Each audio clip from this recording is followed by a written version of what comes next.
Hello everyone and welcome to the Steel Bones podcast. We're thrilled you're joining us today for an amazing announcement. We're launching our brand new amputee career service. It's the first of the kind we know of. We've had a look around and can't see anyone else offering it, so we're really proud to be doing this. Emma, do you want to tell us a little bit about why you think we need this service? Yeah, absolutely. So at Steel Bones, we know that amputees face unique challenges when it comes to employment, from confidence issues to physical access needs to employers' lack of understanding about what limb loss really means. We know that some people have had to change their careers due to their disability and have had to consider completely new areas. But we also know some people have had to do this who cannot apply for jobs for a significant amount of time. The careers advice tailored specifically for amputees has been missing for far too long. This is something we've wanted to do for some time, and it's really very, very exciting that we can do it with our fantastic volunteers here today. We believe that everyone deserves the opportunity to thrive in a career that they love, and that is exactly why we created this service, to provide real practical support from people who understand. Brilliant. Thanks, Emma. We're delighted to introduce you to our brilliant experts who will be leading this service, Lindsay and Tony. They're both HR professionals. I'll let them have a little talk in a minute about what they're doing. They bring a wealth of experience, not only in professional career coaching, but also Tony, I know, has experience of the amputee community. Lindsay and Tony, welcome. We're really pleased to have you here. Could you give us each a quick overview of the work you've done? Thanks. Yeah, do you want to kick off, Tony? Yeah. So hi, yeah, I'm Lindsay. I'm a mum of two, live in Hockley in Essex. My career background is HR and recruitment. I've supported multiple operational teams and senior management teams in a range of different industries, from retail, betting and gaming, automotive. I've done hundreds of performance reviews throughout that time and appraisals, and my key skill, if you like, is helping people to identify their key skills, and putting plans in place for career development, and of course business growth comes with that. I've also conducted numerous interviews, seen hundreds of CVs in my time, and sort of driven in-house recruitment strategies, making sure people recruit the right talent and obviously keep that talent within the company as well. Since 2020, I've been doing CV writing. So I took time out when my daughter was born, and then my son came along. So I've been doing CV writing on a freelance part-time basis around the kids. That's still my full-time job as such. But again, I've supported hundreds of clients with their CVs, as well as interview preparation, cover letter, supporting statements, mock interviews, LinkedIn optimization as well is a big one that I do too. So just really helping people maximize their opportunity to progress their career or get a new job or change direction within their career. Just really supporting people with that. I'm a member of the British Association of CV Writers, a small organisation to make sure that we're doing quality work and providing a quality service. And I've worked with lots of different people, from retail managers, CEO of big companies, and an actual rocket scientist as well. I'm quite proud of that one. Ooh, wow. Yeah. That's exciting. So a wide spec. I don't think it's called a rocket scientist. I'm sure there's a fancy term that he used, but I call it rocket scientist. So lots of different people that I've worked with, and I love the reaction that I get from clients when they've spoken to me and they've got a new CV and they can see on paper just how fantastic they are. People don't realise what skills they've got until you start talking to them and start digging a little bit deeper into their history. So yeah, that's me. Brilliant. Thank you, Lindsay. Really impressive. Tony? I'm not sure I can top rocket scientist. I'm not sure if I'll be able to do that, but I will give my level of experience. So I guess I'm Tony McBride. For the last 15 years or so, I've done various different jobs across workforce planning. But across the last 8 years, I've worked in the professional services industry, and mainly focused on staff and in deployment. So my role was understanding people's skills, understanding the type of projects that can be staffed on, helping them to write their CVs so they can go win client work, and then coaching them on interview performance so they can go win work with clients in that respect. So I really love doing that, and I've had a real passion for that for years. So back in October, I decided to go out on my own and sort of start handling some private clients. And as early as last week, I've now dedicated my career to that. So I'm now full time. So this whole experience with Steel Bones came at exactly the right time for me.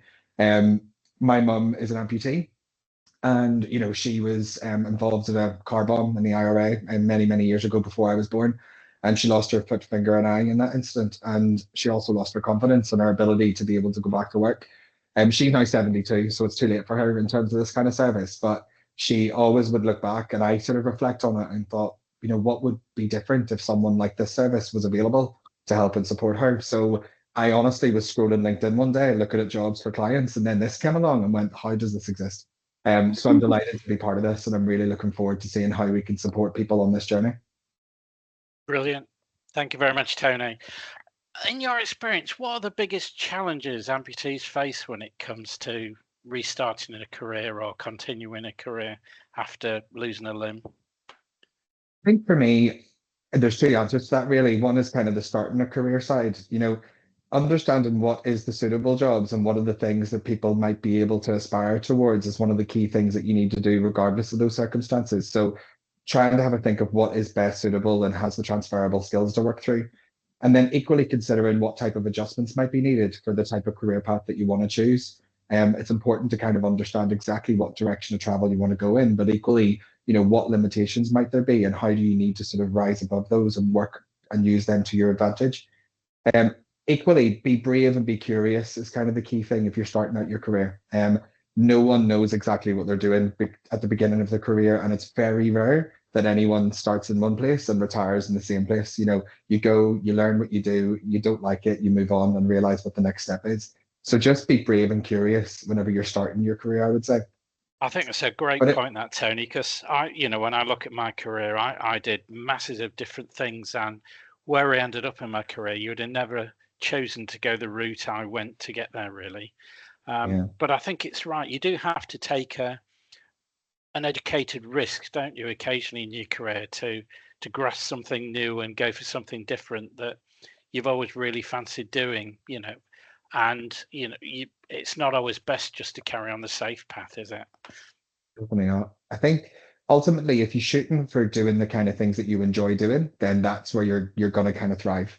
And it's hard to know what that is until at your early career until you start to sort of experiment with things. But if you know you're interested in tech, then go and follow that passion and find out what you need to do more about that. So when you're in your early career, you have so much time to learn and move on and adapt. So it's definitely worthwhile sort of adjusting that. Brilliant. I think if you're continuing your career, so say for example, you're going back to work after you've experienced an amputee or you've become one for the first time, the key thing you've got to kind of understand is the role you're doing still suitable for you? If you were previously coming from like a high pressure stress environment, you've just been through something that's quite stressful. Do you want to continue in that environment, or is it time to think about something different? And then ultimately that's again where the transferable skills piece comes back in. It's kind of understanding the things that you enjoy and understanding what you don't want to do anymore, and then going, right, this is the career for me. Okay, and you'll help people in kind of getting through the kind of understanding of what the options may be, I guess, as part of this. Yeah, definitely. I mean, you can have examples where, you might be someone who really loves producing reports. You might be someone who really likes developing insights, but you hate people.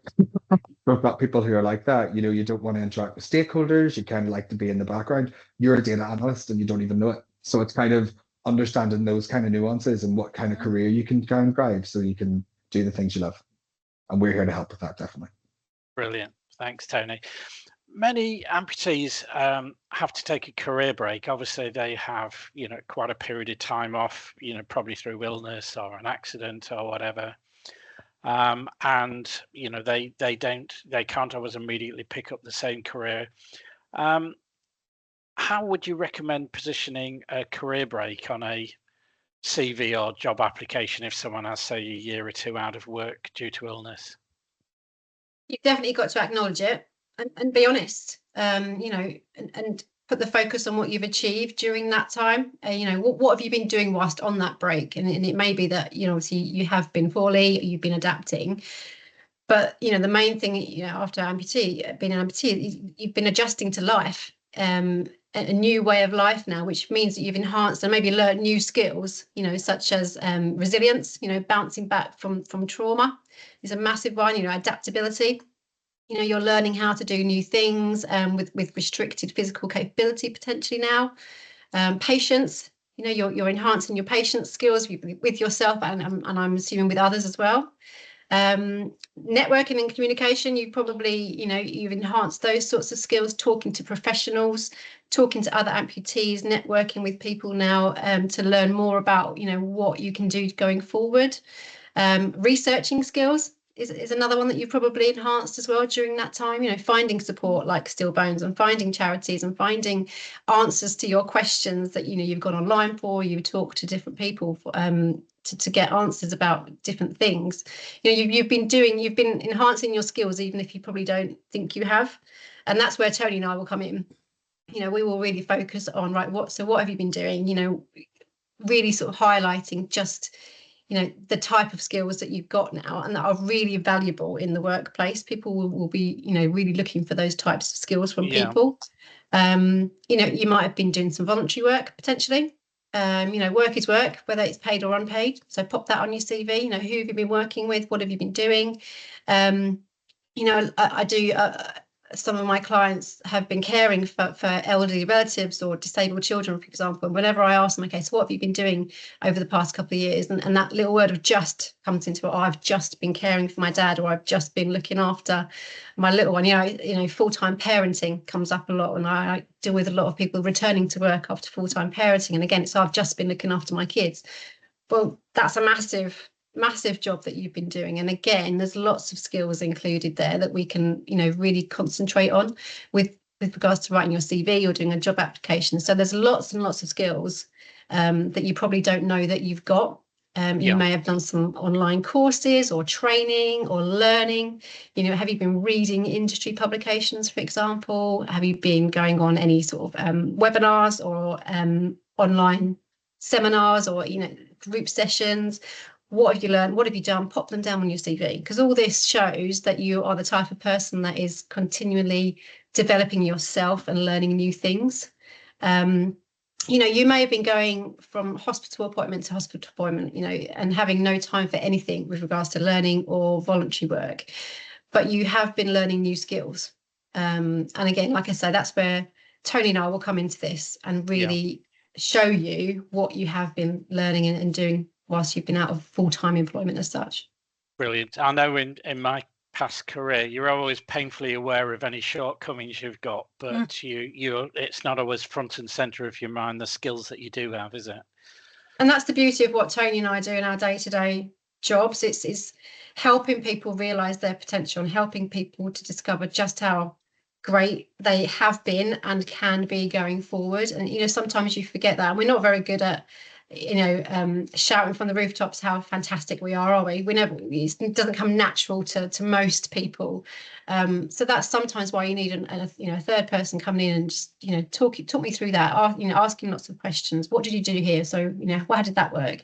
And the more conversation you get into, the more you'll start to realise, do you know what? I'm pretty good at what I did. And I can go and do that, you know, in the future. So you must see a real kind of lighting up in people's faces when they start to appreciate what skills they do have. 100%. That's the reward for me as such. I love seeing the reaction when I send a new CV through to some people. It's uncomfortable sometimes because they're, oh, that's not me. Like, I thought, okay, explain to me, why is that not you? What in that CV is not true? Well, because it's from somebody else's perspective. You know, it's something that you do day in, day out, you know, that takes you half an hour maybe, is something really interesting and really valuable to somebody else looking in from the outside. So you always need somebody else's perspective on that. Yeah, brilliant. Thank you. Tony, you mentioned your mum, you know, never went back to a career after a limb loss. and she'd lost confidence. What advice would you give to someone who's lost confidence after their amputation and aren't sure, what their future options are? Yeah, I think first of all, it's just important to acknowledge the event that you've been through. You know what I mean? It's if your confidence means that you're not quite ready or you're feeling like your confidence has been knocked, that's okay initially, because this is quite traumatic if you've just been through an amputation. You're adjusting to life. You've again so many medical appointments to do, so many things to consider that it's perfectly acceptable to be where you are at that time. Once you feel like you're ready to start to go back to work, and I really underline that because there might be pressure that you feel like you've been out of work too long or pressure that you feel like you should be going back, but you need to make sure that you're truly ready to actually go back and start to enter that world again and see what that would look like. I think it's great that Steel Bones exists because you've got a network of amputees who've been through different experiences before. So use this network, find those people who've been back to work, gone through the journey, warts and all, who can tell you the kind of things that you can expect and tell you the kind of things that you'll enjoy doing every day again, and you'll kind of understand a little bit more of the pitfalls. So speak to them to sort of help understand, are you truly ready? And then once you feel like you are and you're ready to take those steps, then consult Lindsay and I, and we'll be able to go, right, well, if you're ready, sounds like this could be the kind of role that you want to do, or how can you ask for workplace adjustments to make sure you can go back and do the right thing if you're going back to your existing job. Or equally, if it's time to transition and start something new, what CV do you need to have? How do you go through an interview? We're here to support all of that side of it. So Brilliant. Just the key thing to underline, get a mentor, find out someone who's been through that journey, because there'll be plenty in this network, I'm sure. Yeah, it's I was lucky when I lost my leg. I had a good employer, and I just kept with the same employer. But I know not everyone has that same option. A lot of people have to do a career change. Lindsay, what steps should someone take if they're thinking about doing something completely different in their careers and don't know where to start? First step is have a chat with Tony or me. That's where we start. Let's have a conversation. Let's identify what skills and experience you've got, and then we can probably work together to figure out, right, what type of role would you might want to do in the future. We'll help you to explore what you enjoy doing, and how you can apply that in your work setting. There's lots of things about, for example, personality profiling. There's lots of resources we can use there to identify what type of person you are. Like Tony was saying, what is it that you enjoy? Do you like working with people, or do you like working on your own? So we'll kind of identify the type of person that you are and what sort of role that you could do there. Do your research will be another tip from me. Have you got an idea of what sort of role you would like to do? Is there something you're thinking about that you haven't really looked into yet? Have you looked at what sort of qualification or training that you might need? So have a look into that, do an internet search, just a very brief one. There are so many free courses out there now on lots of different topics and subjects. So if you've got a slight interest in something that you think you might want to build your career out of, do one of these free courses. If it really is something of interest, then you can go on and do one of the proper qualification if you need to, but do as much training as you possibly can in the area that you think you've got an interest in. Yeah, is there a good source to look for those, Lindsay? The Open University do loads. Okay. So and they're obviously the recognised institution as well. So get onto the Open University website. There are hundreds on there, and loads, like I said, loads of different topics. Reed is also a good one, REED. They have a lot of training courses that are either highly discounted or free. So those are my sort of top two. LinkedIn also has a learning platform. You have to be a premium member of LinkedIn to do that. However, you can be a bit sneaky, like I've done in the past, and sign up for a LinkedIn premium account, doing it on a free trial, and just cram as much learning into that 1 month trial that you possibly can, and then cancel before they charge you. Great tip. That's another good top tip. So there's three there, but the Open University is definitely one that I've used in the past, and I'm using it at the moment to do a coaching course, and it just gives you that sort of snippet of the topic of interest that you've got. You can also maybe consider some, if you can, unpaid work experience. Get into this sort of company that you'd like to work in, into the sort of sector you'd like to work in, see if it's for you before you start investing your time and your money into retraining as such, if that's what you wanted to do. Volunteering in that type of industry, and reach out to people that are in the industry or sector or job that you're thinking about getting into, build your network, start talking to people. I've already mentioned LinkedIn on this call, but I will talk about LinkedIn all day long. LinkedIn is a great networking tool, and it's definitely something we can explore with the Steel Bones community. So we can talk about, who to network with, what to do on LinkedIn, how to build your network so it's going to create opportunities for you in your career. But like I said, I could talk all day long on LinkedIn, which I will do if you give me a call. But yeah, there's lots with regards to finding people that are in that industry, in that sector, and really sort of starting to ask questions. Just ask questions. What do you do? What does a day in the life of X look like? And just start thinking about where you'd like to be next. Really. Brilliant. When someone's been through that and they've kind of looked at these options and maybe done some training, Tony, what advice would you give to someone that's going to start then applying for jobs? Where do they start? It can feel like a bit of a minefield because there's lots out there and lots of different ways to sort of approach it. But I think some of the easiest things to do is have a look at some of the websites out there, like Indeed. One of those where you've got plenty of jobs, and equally there's other sites that are quite niche depending on what job you're looking for. So for example, charityjobs.co.uk is where you find a lot of charity jobs, and there'll be things like that across multiple industries. So do a quick Google search around the type of different sites that offer job alerts and see if you can sign up and get email notifications to know what's kind of out there and see what there is. Equally, Lindsay's already talked about it, and I'll take as much time to talk about LinkedIn because it is amazing. So if you've got a LinkedIn profile and you take the information from your CV and put that into LinkedIn and update what your skills are, your interests, what type of projects you've worked on in the past and what jobs you've done, you'll start getting recommendations to go, well, this is the kind of job we think you could be suitable for, and they're quite good. So if you invest that time in LinkedIn, you'll just start getting those notifications for different jobs as well, and making sure that you've got those notifications switched on so you can see the kind of things that are coming through. So yeah, have a look at the different sites that are out there and find different ways to sort of get alerted to the jobs. And once you've found the job, it's important to sort of tailor your CV then as well. So Lindsay and I might get together and we'll decide a CV review is the right thing for you, and we'll write one for you. But the work isn't done now. You have to look at, if you've got an opportunity where you've got a certain industry that you're applying for, you might want to tweak that CV to talk a little bit more about that industry experience that you've got. You might want to shuffle things around and put things at the top and things more towards the bottom, or talk a little bit more about your experience in a different way. So once you've found the job, you have to tailor the CV to just increase your chances of doing it and getting it over the line. Brilliant, thank you. Yeah, really key bit, isn't it, to get to the interview stage. Yeah, and it's one thing that clients do consistently come to us and go, I keep applying, I'm not getting anywhere. And that's the thing that they're not really doing much of, is that tweaking part, making sure that it stands out a little bit more. Yeah, I know I'd always, in my career, kind of always tweaked my CV for every job I went for. Finally, can either of you share an example of where you've helped someone on a new career path after getting support?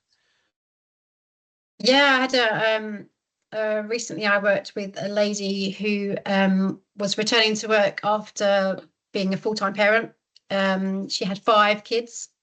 Wow. The youngest was 6, I think, at the time. And she had returned to work. She'd gone back to work into a supermarket.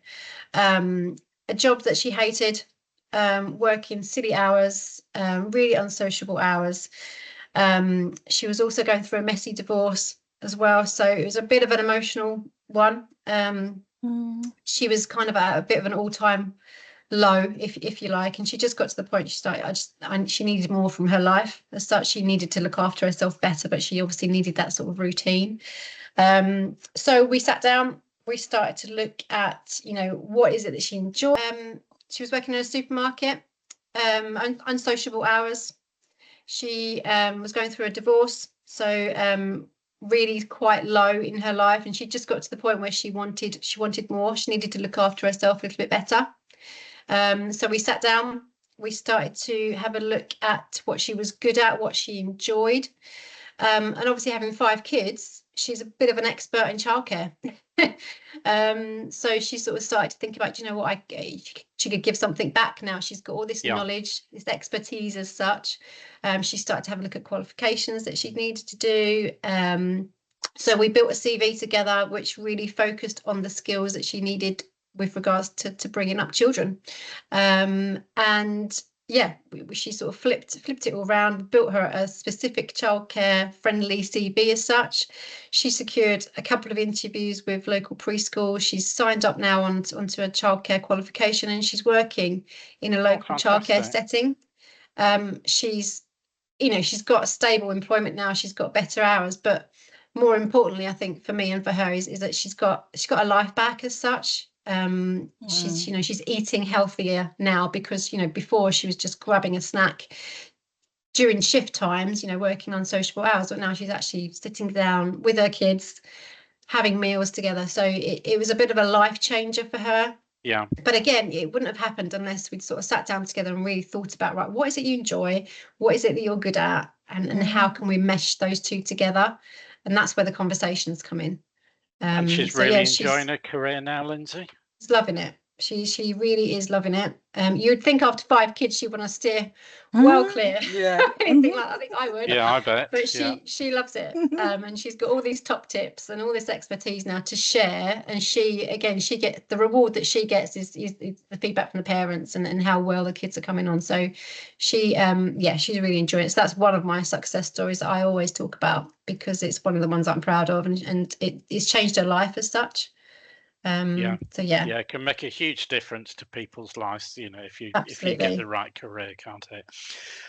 Thank you both. I think that's absolutely brilliant what you've both covered, and it's covered so many areas of things people need to consider when looking at career changes.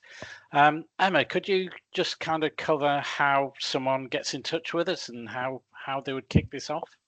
Yeah, just to reiterate what Gary said, huge thank you to you both.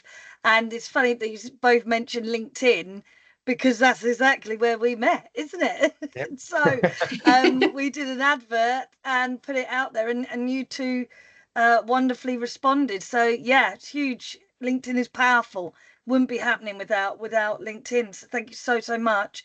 Very lucky to have you on board. But yes, great. If you are an amputee thinking about a career change, returning to work, or just figuring out what you want to do next, what if, maybe, whatever it is, we've got something really exciting for you. We have a group careers conference call where you can meet Lindsay, Tony, and other community members, ask your questions, and find out how this service can support you. And besides that, if you're listening to this and you've never heard of Steel Bones before, but you want to get involved and you've been through amputation, you can join our community. It's completely free. Register right now at the website. It's right at the bottom of the website, or on the home page, a big blue button that says register. Click that. You'll also get a free support pack and access to all of our different support. Family one-to-one mentoring, benefits, housing advice, but also loads of exciting activities like skydiving, horse trekking, a Morgan drive out soon.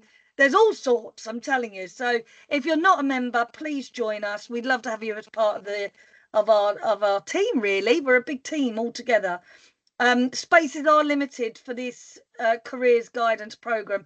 Don't wait. We would love to see you there. Please get involved, and thank you so much for tuning in today, and a big thank you to our guests. We remember your career dreams are still possible, and Steel Bones is here to help you build them. So until next time, take care and keep moving forward. Thank you. Thank you.